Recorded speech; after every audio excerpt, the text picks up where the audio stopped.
আপনি দেখছেন Padma news 24.com এর টপ ট্রেন্ড, সাথে আছি আমি মবিনা মিম।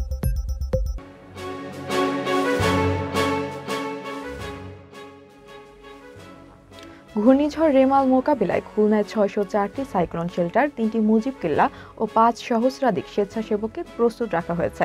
এ উপলক্ষে দুর্যোগ ব্যবস্থাপনা কমিটির সভাও করেছে জেলা প্রশাসন।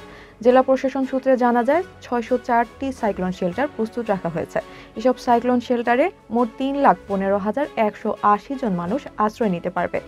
কয়রা, দাকব ও পাইকগাছা উপজেলায় ৫,২৮০ জন স্বেচ্ছাসেবককে প্রস্তুত থাকতে নির্দেশনা দেওয়া হয়েছে। সরকারি কর্মকর্তা-কর্মচারীদের নিজ নিজ কর্মস্থলে থাকার জন্য বলা হয়েছে। জেলা প্রশাসক খন্দকার ইয়াসির আরেফিন জানান, ঘূর্ণিঝড় মোকাবিলায় উপজেলা নির্বাহী কর্মকর্তাদেরকে নির্দেশনা দেওয়া হয়েছে। বিপদ সংকেত জারি হলে তারা এলাকায় মাইকিংয়ের ব্যবস্থা করবেন। শুকনো খাবার, ওষুধ, ঢেউটিন ও নগদ টাকা প্রস্তুত রাখা হয়েছে। প্রস্তুত রয়েছে স্বাস্থ্য বিভাগ, জনস্বাস্থ্য প্রকৌশল বিভাগ, ফায়ার সার্ভিস, পুলিশ, নৌবাহিনী, কোস্টগার্ড ও পানি উন্নয়ন বোর্ড। পদ্মা নিউজ 24.com এর নিয়মিত আপডেট ভিডিও পেতে আমাদের ইউটিউব চ্যানেলটি সাবস্ক্রাইব করে বেল আইকনটি ক্লিক করে রাখুন। ফেসবুকে আমাদের ফলো করুন, facebook.com/পদ্মা নিউজ 24।